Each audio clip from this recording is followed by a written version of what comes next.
Bismillahirrahmanirrahim. Le thème de notre rencontre aujourd'hui est Al-Ghazali.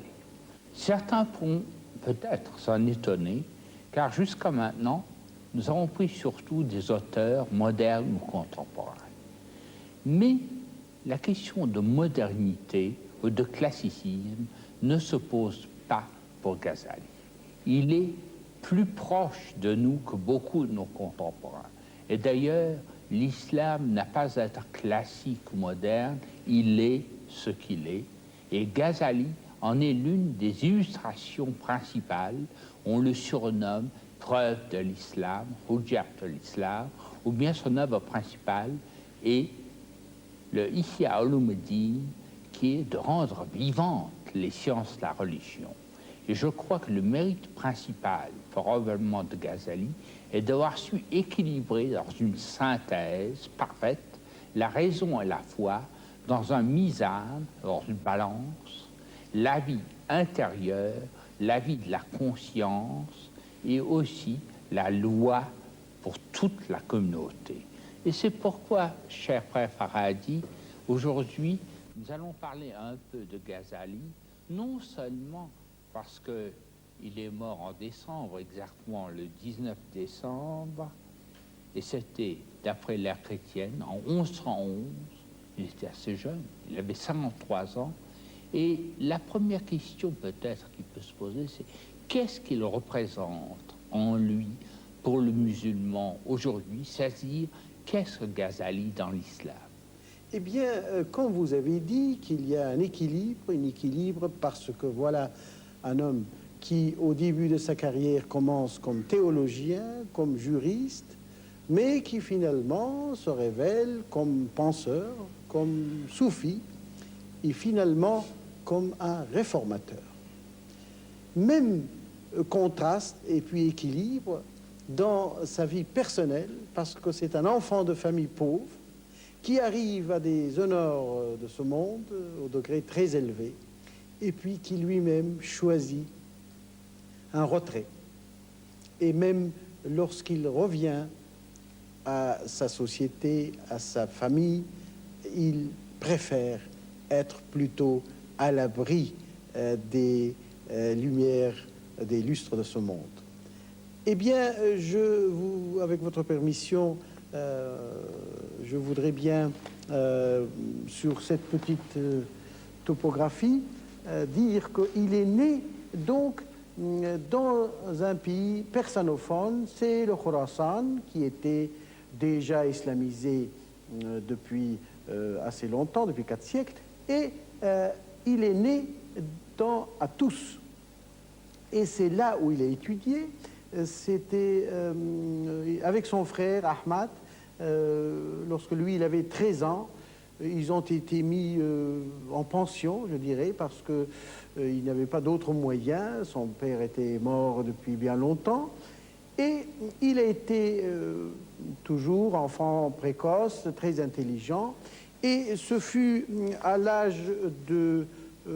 lorsqu'il a eu 24 ans, et jusqu'à l'âge de 28 ans, pendant 4 ans, il a été disciple de Giovanni, qui lui était un grand juriste de l'islam.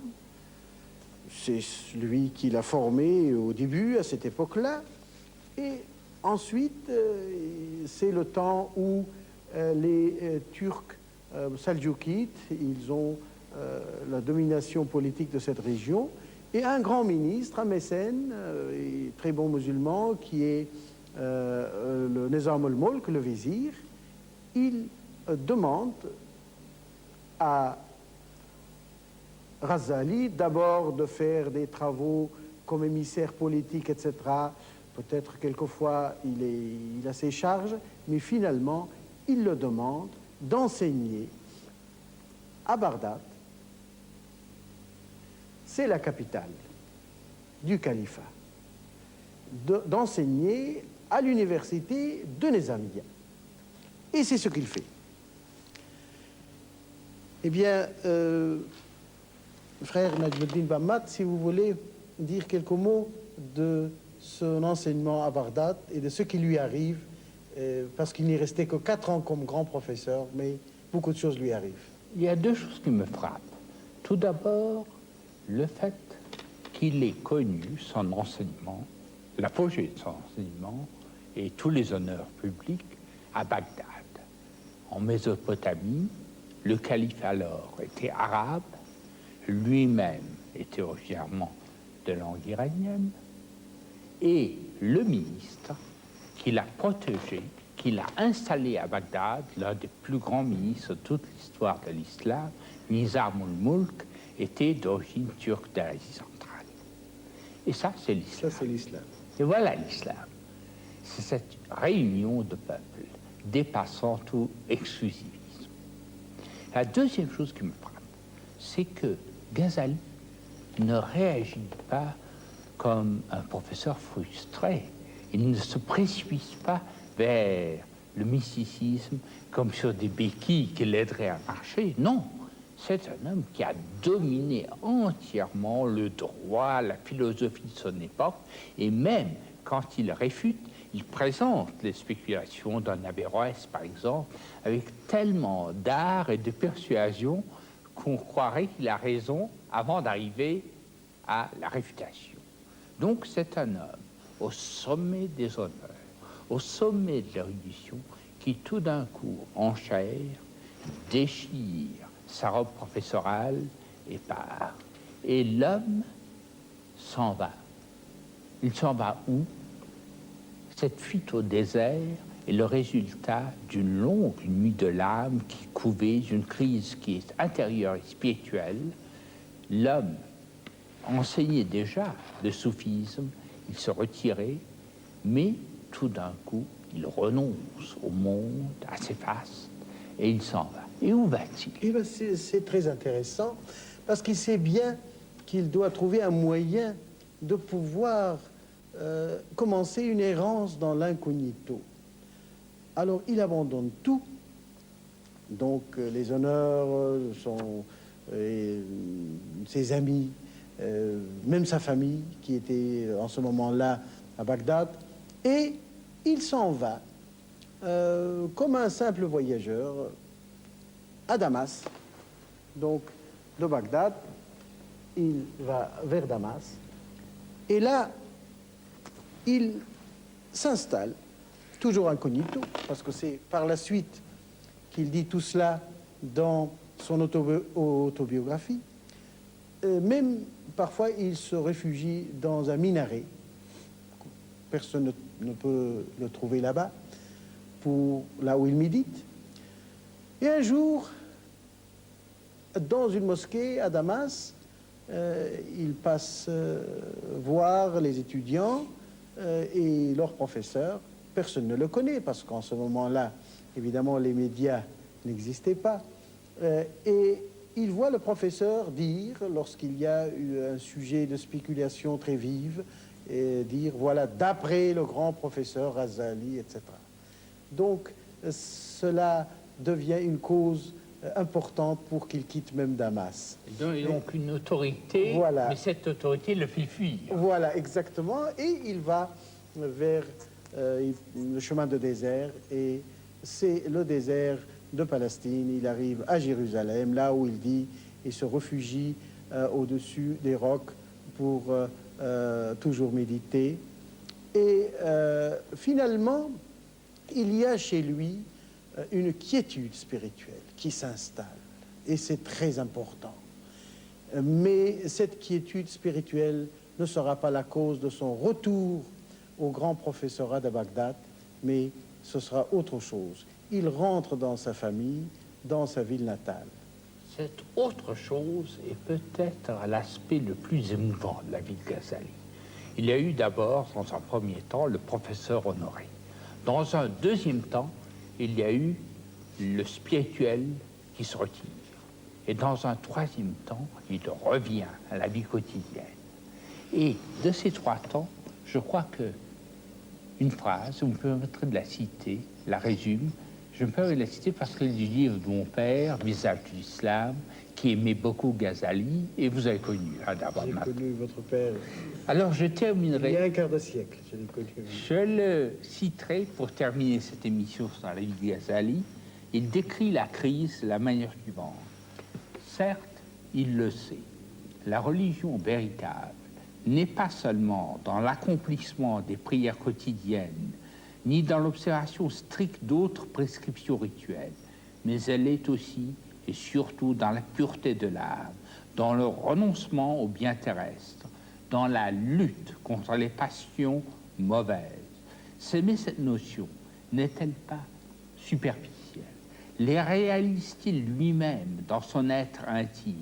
Son âme ne reste pas attachée aux jouissances mondaines? N'est-elle pas assujettie aux tentations de la vanité universitaire? Que de fois, dans la tourmente de son âme, il a décidé d'abandonner sa chair et de fuir le monde. Eh bien, il a abandonné sa chair, il a fini par fuir le monde pour chercher dans l'isolement la paix pour son âme, la certitude pour son esprit. Mais cette paix et cette certitude, cette yaqin, il n'en a pas profité tout seul dans l'isolement, il est revenu pour les communiquer à tous les musulmans du passé comme d'aujourd'hui. Et oui, et je crois qu'il faut finir par citer le fait aussi qu'il a fondé, quand il a été de retour, un khaneqa. Et cet homme qui avait pris la décision ferme quand il a été sur les lieux où le grand prophète Abraham avait passé en Palestine, aussi bien qui avait été en pèlerinage à Mecca, il revient et c'est dans son khaneqa et son enseignement de soufi qu'il quitte notre vie. Et c'était l'année 1111 de l'ère chrétienne. Bismillahirrahmanirrahim. L'une des raisons de l'emprise que les œuvres de Ghazali exercent encore aujourd'hui sur nous est peut-être due au talent didactique de l'auteur. C'est le professeur qui parle et il sait s'adresser aux élites. À un autre niveau, il s'adresse aux étudiants. À un autre niveau encore, il s'adresse à tous les autres. Il sait donc adapter son ton à son auditoire. C'est l'un de ses secrets. Il a aussi un don d'exposé littéraire, simple, direct, facile, et à côté de la qualité, disons, théologique de son œuvre, à côté de l'aspect de synthèse, il y a aussi ce respect de l'opinion même de ses adversaires et ce respect de l'opinion de celui à qui il s'adresse qui font que l'œuvre de Ghazali est traduite et commentée encore aujourd'hui dans toutes les langues par les orientalistes et qu'elle exerce encore une telle influence. Vous avez quelques exemples, mais entre mille autres d'influence. Oui, un siècle après sa vie, on s'occupe toujours de Ghazali. Il y a des ouvrages qui viennent de sortir de l'imprimerie, il n'y a pas de doute. Déjà, nous avons Winsink, La pensée de Ghazali, mais qui date d'une quarantaine d'années. Ensuite, des auteurs beaucoup plus modernes et qui vivent, Montgomery Ward nous parle de la foi et la pratique de Ghazali. Nous avons ici un ouvrage très ancien, je dis ancien, c'est-à-dire qui date d'une cinquantaine d'années, mais qui a été repris. C'est l'essai de chronologie des œuvres d'Al-Ghazali, parce qu'il a écrit énormément, une quarantaine de livres, et aussi des ouvrages qui ont été des petits opuscules, mais il a fallu évidemment tout ranger. Et nous avons cet ouvrage, La politique de Ghazali, par Henri Laouste, un orientaliste français qui est mort juste cette année. Et puis il y a, nous avons ici la notion de la ma'rifa chez Ghazali. Ma'rifa, c'est la connaissance, avec des ouvrages, cet ouvrage qui vient juste de sortir, quelques petits chapitres de passage d'un ouvrage de Al-Ghazali en persan, l'alchimie du bonheur. Eh bien, je crois que il est intéressant de nous rappeler que l'homme qui, au début, avait écrit surtout des œuvres juridiques, au moment où il se mûrit, commence à écrire sur la pensée de l'islam de façon beaucoup plus directe et profonde. Il n'a vécu que 53 ans. Et je crois que s'il a beaucoup écrit, nous avons beaucoup gagné parce qu'il n'a pas eu beaucoup de temps pour écrire. Il y a une chose qui me paraît intéressante, c'est que l'essentiel de son œuvre se fait non pas à l'époque où il était un philosophe célèbre, la première époque de sa vie, bien qu'il y ait des ouvrages de spécialistes très importants, mais celle qui nous parle encore aujourd'hui, les ouvrages encyclopédiques, mais aussi les autobiographies qui nous émeuvent, elles datent des toutes dernières années de sa vie. Il y a un changement de ton, dirait-on, vers la fin de sa vie. C'est tout à fait vrai, n'est-ce pas? Parce que d'abord, ce grand ouvrage qui est célèbre, ici j'en présente seulement le premier volume, le Ihya Ulum ad-Din, c'est-à-dire la vivification des sciences de la religion, eh bien, c'est un ouvrage qui est essentiel et qui date donc plutôt vers la fin de sa carrière comme auteur, comme penseur. C'est une guide encyclopédique, sorte minimum nécessaire, non seulement de culte et de pratique. C'est un traité de morale sociale, un traité de... mais aussi, et surtout à la fin, parce qu'il y a 4 parties, un traité pour la purification du cœur, pour la découverte, Mokashafa, et la description du progrès du croyant dans son acheminement vers Dieu, pour qu'il soit conduit au salut. Et cet ouvrage, il l'a écrit aussi dans sa langue maternelle, en persan, plus résumé. Je présente ici le premier volume, c'est Kimia et Saradat, c'est-à-dire l'alchimie du bonheur, un livre très connu, traduit dans beaucoup d'autres langues, comme en ourdou, à partir du persan. C'est une reprise de Ihya, plutôt résumée. Mais, comme vous dites, ces livres où vraiment on voit combien sa pensée a été brûlante, vive, ces ouvrages quand il avait une 50aine d'années, Mishkat al-Anwar, le Tabernacle des Lumières, je crois que c'est l'un des derniers sortis à Paris. Et puis, il y a aussi cet ouvrage d'autobiographie, Al-Munqidh. Al-Munqidh, c'est-à-dire celui qui fait sauver de l'erreur, délivrance de l'erreur, de l'égarement, Al-Munqidh. Il s'agit là d'un ouvrage d'autobiographie, nous avons ici en bilingue, en arabe, et il l'a rédigé surtout pour dire ce qui s'était passé en lui. Alors, je vous prie de me dire quelques mots. Qu'est-ce que vous voyez dans cette nécessité qu'il a ressentie pendant la fin de sa vie? Évidemment, il ne savait pas que c'est la fin, mais pendant qu'il n'était plus professeur à Bagdad, de dire à ceux qui vont le lire tout cela dans cet ouvrage opuscule tout petit, mais qui est autobiographie. Ces derniers récits autobiographiques sont écrits avec une simplicité, un ton direct, qui sont émouvants. Et en plus, nous disposons depuis l'année dernière, je crois, d'un texte français très facilement accessible, le Tabernacle des Lumières. Cette simplicité directe, et peut-être ce que je voudrais évoquer en conclusion, et si nous avons commencé par le verset très célèbre du Coran, celui de la lumière, c'est parce que cette lumière était à la fois, pour Ghazali, lumière de l'intelligence, l'arc, et lumière du cœur et de l'esprit. Cette lumière est avant tout la lumière de Dieu, mais elle est aussi placée dans le cœur du croyant.